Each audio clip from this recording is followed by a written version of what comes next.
I am Cherry D. Notorio, married, mother of three wonderful children. I am a former private school teacher for 11 years. Then, I resigned from work since I wanted to have a flexible schedule and freedom to pursue what I love to do. My husband and I work in the same company, and he worked there for 11 years. And we plan to start our own business from what we will get from our resignation, but we're shocked that it wasn't what we are expecting.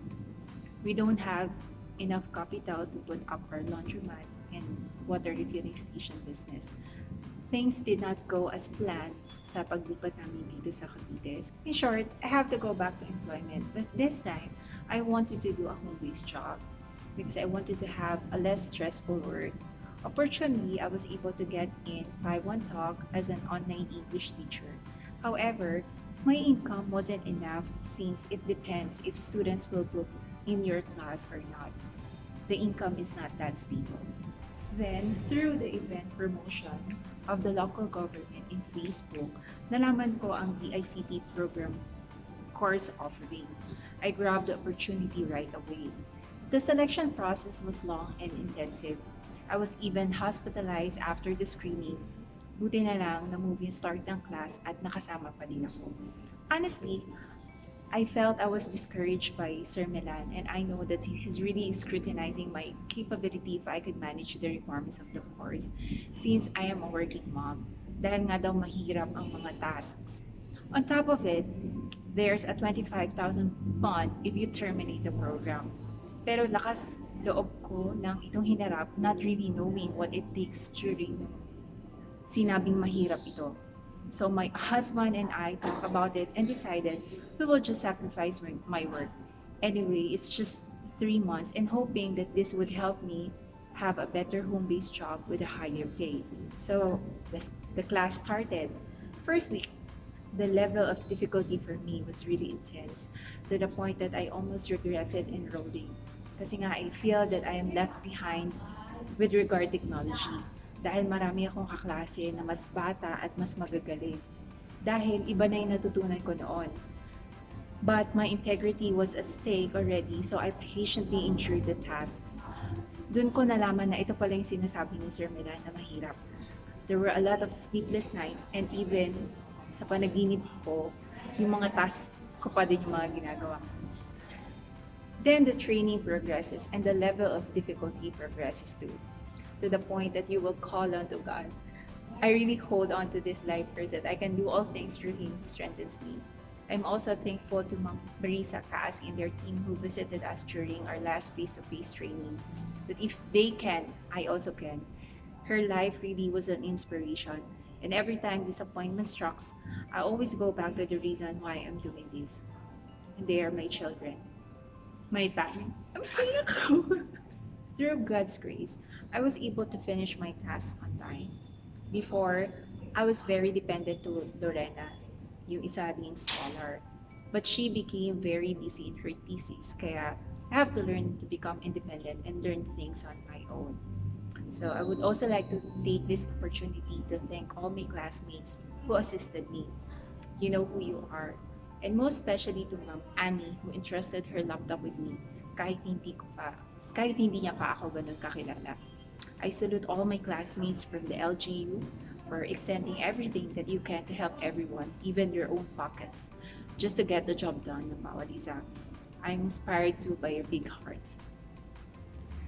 The 21 days campaign among all the tasks really tested me to the limits.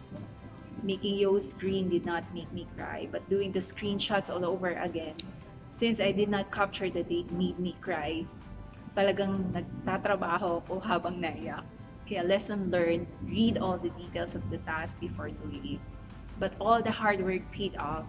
Dahil yung task na iniyakan ko, that's the first project that's been awarded to me right after the training as a social media marketer in a company in America, Australia. I am blessed with a very kind employer. While reading the job requirements kapag nag-a-apply ka, you might get overwhelmed with it and think, kaya ko ba ito? But as what Sir Jay shared to us, the only limits you have are the ones you create. And do not say, I can't, if you haven't tried. So during my first week of my job, sabi ng employer ko, 20 hours per week lang kami. But I am committed to submit quality jobs.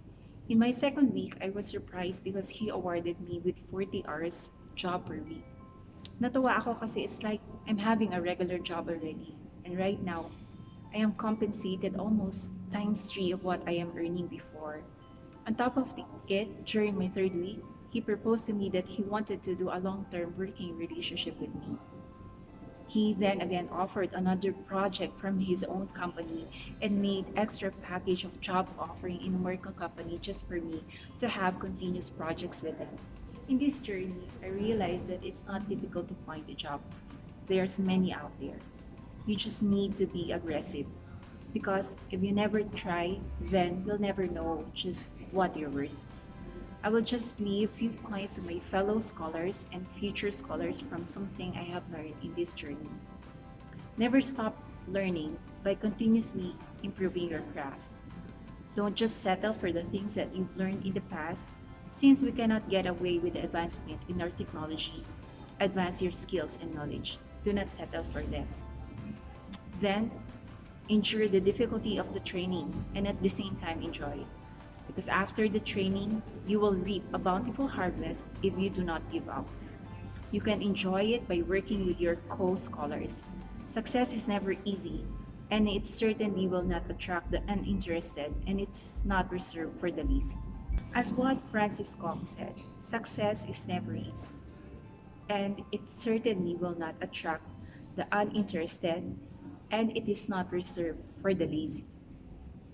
Then you have to build a relationship. Treasure the new connections you will have because after the training, they can be the people who can help you with a lot of things, whether personal or work related. I just wanted to share what happened with one of our classmates. Yung kapatid niya hospitalized and they needed an ambulance. And yung taga-LG yung classmates namin, yung nag-coordinate ng ambulance. And that is her friend. And yung MSE, yung partner MSME ko, namin na lying in offered free consultation and delivery sa kaibigan ko who got pregnant because she was raped. On terminal, I would also like to thank you sa isang kinong mushroom lure na ibigay mo. It meant a lot kasi it extended our meal for another day. Dahil during the training, halos wala po akong kinita because I sacrificed my job for this training. But then again, it's all worth it. Even my classmates, Sir Harwin, Sir Jay, di ko na kayo may isa-isa. I'm still connected with them until now, and then they're still assisting me with my job doon sa mga areas na hindi ko alam. And don't be afraid of the English skill that you have. Sometimes ito yung fear that limits us to accept job offer. But I tell you, you can handle it. Akala lang natin because they are English speakers, they are fluent, but not at all. In my current job now, ang daming grammar errors ng documents na pinapadala sa akin. And modesty aside, ako yung nag-edit. Hindi masama magtanong. Hindi ibig sabihin na nagtatanong ka, mahirap ka umintindi. That's being inquisitive, meaning you wanted to get your job done perfectly, or if not, with good quality. Even during the training, be inquisitive. Remember, Filipinos are competitive and world-class. Believe that by heart. In the future, we will be offering jobs to other countries as well.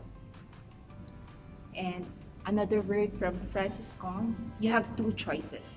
You can either work harder and increase the effort or lower your standard and take it easy. Never take the second option. The extra mile is a place where you find very few competitors. It is the place where champions and winners are made. Lastly, be thankful. Above all, I thank God Almighty for His goodness never fails.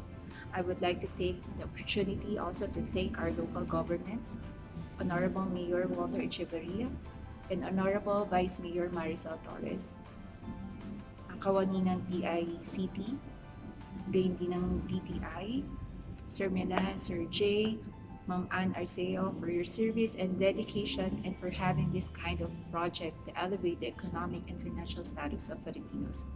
Mabuhay po kayo.